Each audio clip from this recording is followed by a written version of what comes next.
Fala, meus amores, tudo bem com vocês? Essa é a prova da FAMERP 2020, aplicação 2019. A primeira questão é uma questão que fala sobre plantas carnívoras. Nós temos aqui duas ilustrações. É uma pergunta bem direta, uma questão bem direta, com respostas também que a gente precisa relembrar alguns conceitos, mas nada de tão complexo. Vamos lá, então. Primeira letra A. Cite a relação ecológica que ocorre entre essas espécies de plantas e os insetos capturados por elas. O que essas plantas secretam para digerir os insetos? Gente, relação ecológica, relação de presa e predador, relação de predatismo ou predação, tá? O que essas plantas secretam para digerir esses insetos? As plantas secretam enzimas que fazem a digestão dos alimentos ou os animais capturados. Vocês ainda poderiam até colocar aqui enzimas, proteases, são as principais que elas secretam, tá bom? Na letra B, a questão pergunta pra gente: explique a classificação dessas plantas quanto à capacidade de produzir o próprio alimento, ou seja, se elas são autótrofas ou heterótrofas. E qual é a razão delas capturarem insetos? Gente, as plantas, todas elas são autótrofas, tá? Todas as plantas são autótrofas. Só que as plantas carnívoras, elas vivem em solos pobres com ausência de nutrientes. Então, na ausência de nutrientes no solo, principalmente o nitrogênio, elas suplementam a sua alimentação capturando pequenos animais. Essa é a justificativa. Vou baixar um pouquinho aqui para dar tempo de vocês darem um print, caso vocês queiram estudar depois. Questão 2. Uma questão de botânica relacionando aqui o processo da seca fisiológica. Um jovem morador do litoral usou água do mar para regar 5 vasos de azaleias. Fez isso por 2 semanas, ininterruptamente. Depois desse período, todas as plantas estavam mortas, evidenciando um caso de seca fisiológica. Sabe-se que a azaleia é uma planta eudicotiledônea, que deve receber água todos os dias, sobretudo no verão. Quando ele fala que é uma planta dicotiledônea, né, ou eudicotiledônea, a gente já lembra da raiz pivotante, que é aquela raiz principal com as raízes secundárias, tá? Isso por quê? Porque na letra A ele fala de raiz. Então, na raiz íntegra de azaleia, quais estruturas são responsáveis pela absorção de água e de minerais? De qual tecido essas estruturas se originam? Eu fiz esse desenho aqui para vocês lembrarem junto comigo, que em uma raiz de eudicotiledônea, portanto, como eu falei, existe a raiz principal, existem as raízes secundárias e existe uma zona pilífera ou região pilífera. Essa zona é cheia de pelos absorventes, é aqui que acontece a absorção de água e de nutrientes. Lembrando ainda que na pontinha, tá vendo que eu deixei mais escurinha essa pontinha da raiz? Existe a coifa, que é um tecido de proteção, ou seja, quando essa raiz está crescendo, ela está se enfincando na terra, a coifa está protegendo as suas células. Que células? As células meristemáticas, as células que dão origem à raiz e às suas estruturas, tá bom? Então, na letra A, vejam só, repetindo aqui, quais estruturas são responsáveis pela absorção de água e de minerais? E de qual tecido essas estruturas se originam? Vejam a resposta. Letra A, absorção de água e nutrientes é realizada por pelos absorventes. Essas estruturas se originam de células meristemáticas que compõem o meristema apical. Letra B. O que é a seca fisiológica? Explica essa relação entre a prática realizada pelo jovem e esse fenômeno que levou as plantas à morte. Gente, seca fisiológica é qualquer processo que leva à incapacidade de absorver água pela planta, tá? Então, pode ser por excesso de adubo, pode ser excesso de substâncias tóxicas, pode ser um meio hipertônico, pode ser falta de oxigênio. Nessa situação, o que o exercício deu pra gente? Eu ilustrei aqui. As suas plantas estavam em um vaso, do qual ele aguou com água do mar. Então, vejam que o meio externo ficou hipertônico em relação às células da raiz, que ficou hipotônica. Então, nesse sentido, gente, osmose vai acontecer aqui, certo? E haverá perda de água das células da raiz para o meio, e assim a planta não vai conseguir absorver mais água. Então, na letra B, como sugestão de resposta, eu coloquei aqui para vocês. seca fisiológica e incapacidade de absorção de água por uma planta. Neste caso, ao regar as azaleias com água do mar, o jovem deixou o meio hipertônico em relação às raízes hipotônicas, favorecendo a saída de água das células vegetais e impedindo a absorção de água do meio. Questão 3 fala sobre o sistema digestório humano. E ele diz assim, que o sistema digestório trabalha de forma voluntária e involuntária. O início e o final da digestão são controlados de forma voluntária. Ao longo do tubo digestório, vários movimentos peristálticos e a produção de secreções são realizadas de forma involuntária. Letra A. Cite duas ações, uma que ocorre no início e outra que ocorre no final da atividade digestória, que são consideradas voluntárias. Eu esquematizei aqui apenas os órgãos principais, tá? Que são os órgãos aonde o alimento ele passa no sistema digestório, ou seja, boca, faringe, esôfago, estômago, um tantinho dilatado, esse estômago que eu desenhei, intestino delgado, intestino grosso e então é eliminado pelo ânus, certo? Claro que a gente tem o pâncreas, tem ainda o fígado e tem ainda a vesícula biliar. Mas como são órgãos acessórios, eu não coloquei no nosso esqueminha. Quais ações, gente, são voluntárias no início e no final da digestão? No início, a gente tem a mastigação e a deglutição e no final, a própria defecação. Então, vejam a sugestão. No início da digestão, a mastigação e a deglutição são movimentos realizados voluntariamente, assim como, no final da digestão, a evacuação e o controle do esfíncter anal. Beleza? Agora, vejam que o exercício pede pra gente na B. Qual tipo de músculo presente no tubo digestório desencadeia os movimentos peristálticos? Nós temos 3 tipos de músculo: músculo estriado esquelético, músculo estriado cardíaco e músculo liso. Ao longo dos órgãos e dentro dos órgãos, a gente tem músculo liso, certo? Então, primeira resposta, no interior de órgãos existem os músculos lisos, que são responsáveis por movimentos involuntários. Segunda pergunta, explique como o estômago consegue autorregular a secreção de suco gástrico de forma involuntária. O estômago, ele vai começar a secretar hormônios quando o alimento chegar aqui, tá? Nesse momento, ele elimina a gastrina. Então, vejam que quando o alimento ele chega no estômago, provoca sua distensão e aumento do pH.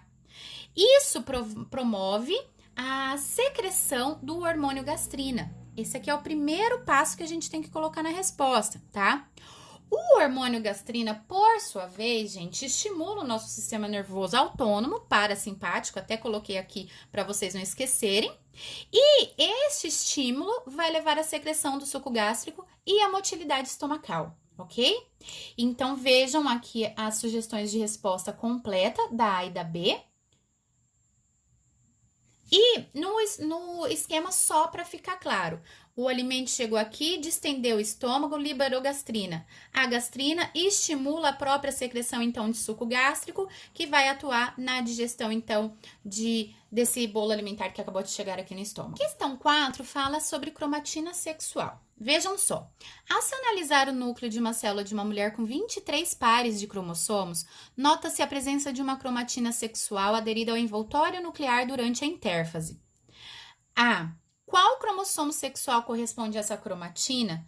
Cite a fase da intérfase em que é mais provável visualizar a cromatina sexual. Eu já vou ler a B e eu vou explicar tudo de uma vez, tá? B. A formação da cromatina sexual pode igualar a quantidade de proteínas existentes nas células de um homem e de uma mulher. Baseando-se na atividade dos genes, explique por que, com a formação da cromatina sexual nas mulheres, a quantidade de proteínas seria semelhante nas células dos homens e das mulheres. Então, vejam só, gente, um resuminho aqui para lembrar, contextualizar a questão, tá? Nós temos pares de cromossomos homólogos, né? Então, nós temos o par 1, 2, 3, 4, 5, 6, 7, 8, 9, até o 22, os pares autossômicos, e o par 23 é o par sexual. Nas mulheres, esse par é o XX, e nos homens, esse par é o XY. O que acontece? Ao longo dos cromossomos, nós temos genes, certo? Esses genes, eles promoverão a produção de proteínas. O homem, ele tem apenas um X, então vejam que ele tem somente uma cópia desses genes e produz uma quantidade de proteínas a partir desses genes. Se a mulher tivesse os 2X ativados, ela produziria duas quantidades dessas mesmas proteínas, entende? Então, o que é o corpúsculo de Barr ou a cromatina sexual? É um cromossomo X que na fase da intérfase se mantém espiralado, ou seja, ele se mantém enrolado, condensado. Isso faz com que ele seja inativo. Lembrem-se disso, corpúsculo de Barr ou cromatina sexual é um cromossomo X inativado. Se ele é inativado, ele não produz proteínas. Isso faz o que a gente chama de condensação de dose. Esse fenômeno de condensação de dose é para que os machos e fêmeas expressem a mesma dose de substâncias produzidas, tanto por homens, machos ou mulheres e fêmeas, tá? Então, vamos responder as duas questões. Primeira, qual cromossomo sexual corresponde a essa cromatina e a fase da intérfase que é mais provável de visualizar? Letra A cromatina corresponde a um dos cromossomos X, ok? Qual fase da intérfase é mais fácil de visualizar? É mais fácil visualizarmos na fase G1 da intérfase, pois na fase G1 a gente tem um crescimento celular, lembra? A fase gap 1. A célula vai crescer em tamanho, eu vou ter alta produção de proteínas.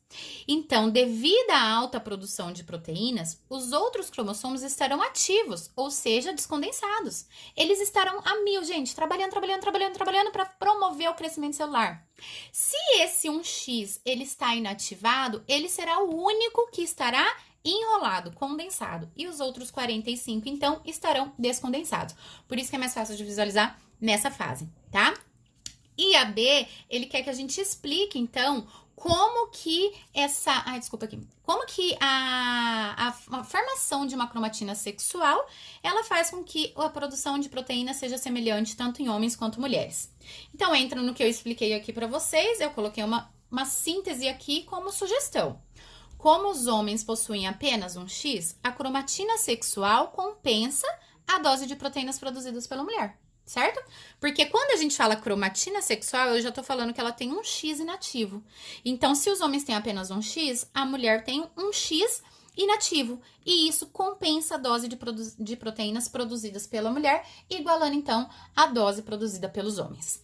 É essa, então, a sugestão da questão 4. Questão 5 é uma questão de genética que aborda o tema eritroblastose fetal. Vejam só, Mariana e Pedro são pais, já circulei aqui para ficar fácil da gente identificar, de Eduardo, Bruno e Giovana. A Giovana teve eritroblastose fetal, a última aqui. Incompatibilidade quanto ao fator RH ao nascer. Os resultados das tipagens sanguíneas da família estão ilustrados na tabela a seguir. O sinal positivo indica que houve aglutinação e o negativo indica que não houve aglutinação. Antes de ler a questão, a gente já vai interpretar essa tabela, tá? Se ela apresentou um resultado aqui anti-RH negativo, quer dizer que ela não possui esses antígenos RH nas suas hemácias. Então, ela é RH negativo. Se o Pedro apresentou resultado positivo, ele é RH positivo. Aqui é RH positivo, aqui negativo, aqui positivo. O que acontece nesse caso? A mãe é negativa. Quando ela tem o seu primeiro filho positivo, ela tem uma tendência a produzir anti-RH. E esse anti-RH vai atacar uma filha que não tenha os antígenos RH? Não. Então, se ela tiver vários outros filhos RH negativo, não vai fazer mal nenhum. Mas o problema é quando ela tiver o segundo filho com RH positivo, porque ela já produziu anti-RH e esses anticorpos podem atacar as hemácias da criança, tá causando um grave quadro de anemia, levando a criança até a morte, que é o que a gente chama de doença hemolítica do recém-nascido ou eritroblastose fetal, tá bom? Vamos ver o que o exercício está pedindo para nós. Antes ainda, sistema BO, né? Se ele é positivo para o anti-B, quer dizer que houve reação. Então, o indivíduo é B. Se é positivo para o A, é A. Se é positivo para o A, é A. Se é positivo para A e B, é sangue AB. E se é positivo somente para o B, é sangue B. Então, vejam que a gente fez toda a interpretação da tabela para irmos para a questão finalmente. Letra A. Qual indivíduo dessa família é receptor universal para o sistema BO? Não estou falando de RH, independente de RH. Quem vai ser o receptor universal nesse quadro aqui? A Bruna. Por que a Bruna é receptora universal em relação ao sistema BO? Porque as suas hemácias apresentarão os antígenos A e os antígenos B. Veja que aqui eu esquematizei de duas formas diferentes para simbolizar que ela tem antígenos diferentes. Se ela tem antígeno A e antígeno B, ela não possui anticorpos, então por isso ela pode receber qualquer sangue em relação ao sistema BO, tá bom? Então vejam que aqui a questão ainda pede pra gente explicar qual é o critério imunológico utilizado para se estabelecer essa classificação. O critério imunológico, gente, é justamente a presença desses antígenos e a ausência de anticorpos ou a presença dos anticorpos e a ausência dos antígenos, tá? Só que os livros, eles gostam de chamar os antígenos de hemácia de aglutinogênios, porque eles reagem com os anticorpos que são chamados de aglutininas. Então, na minha sugestão de resposta, eu coloco aglutinogênios e aglutininas, tá? Para a gente fazer com o que a maioria dos autores preferem. O critério imunológico é a presença de aglutinogênios A e B nas hemácias, uma vez que esses reagem sofrendo aglutinação pelas aglutininas ou anticorpos presentes nos soros anti-A e anti-B. Beleza? Questão B. Cite o procedimento imunológico que deve ser adotado para que um casal com os tipos sanguíneos de Mariana e Pedro, ou seja, mãe RH negativo e pai RH positivo, que pode ter filhos RH positivo e sofrer eritroblastose, não venha a ter filhos que apresentam essa doença. Explique por que esse procedimento evita a eritroblastose no recém-nascido. Olha o que eu expliquei para vocês. Se essa mãe corre o risco de produzir esse anti-RH, ela tem que, então, evitar a produção desse anti-RH. Ou seja, após o nascimento do seu primeiro filho, ela tem que tomar um soro anti-RH que vai combater os antígenos presentes nas hemácias que foram doadas pelo seu primeiro filho durante o parto e ela mesma não terá os anticorpos, então, no seu organismo. Vejam que aqui, como sugestão, eu coloquei exatamente isso. Na primeira gestação, a mãe RH negativa grávida de um filho RH positivo pode gerar anticorpos anti-RH após o parto. Ela não pode gerar isso aqui para evitar a eritroblastose.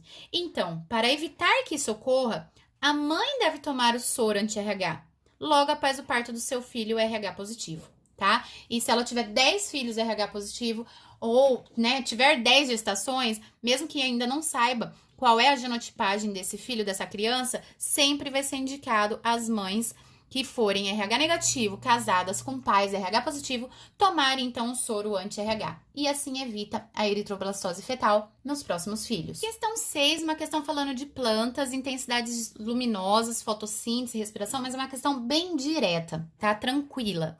3 plantas da mesma espécie, 1, 2 e 3, foram mantidas em 3 ambientes com intensidades luminosas diferentes e em condições ideais dos outros fatores que influenciam a fotossíntese. O gráfico ilustra a velocidade da respiração e da fotossíntese. Então, a gente tem a velocidade das reações nas diferentes intensidades luminosas a que essas 3 plantas foram submetidas. Aqui eu já preenchi que essa linha azul é a respiração e essa a fotossíntese. Como que eu sei? Gente, porque a respiração não depende de luz. Então, o gráfico aqui que se mantém constante, ele equivale à respiração, tá? Olha na questão A o que ele pede. Qual planta se apresenta em seu ponto de compensação fótico? Gente, a planta 2. O que é o ponto de compensação fótico? Quando o que ela produz de glicídios na fotossíntese, ela consome na respiração. Então, ponto que compensa o que produz ao que se consome, tá? Planta 2. Além da luz, cite outro fator ambiental que influencia a taxa de fotossíntese. Aqui a gente tem só a luz e ele fala na consigna que outros fatores estão equilibrados. Quais são os outros fatores? A gente poderia citar como sugestão, eu coloquei aqui para vocês, que existem outros fatores para ocorrer a fotossíntese, assim como a quantidade de água disponível no solo e a quantidade de gás carbônico disponível na atmosfera, tá bom? Agora vejamos a letra B. Suponha que 3 plantas sejam atacadas por fungos parasitas. Qual delas morreria primeiro? Justifique sua resposta utilizando como referência o ponto de compensação fótico. Gente, vamos pensar assim. Se aqui ela está produzindo menos do que ela precisa para respirar, ela já está em déficit, certo?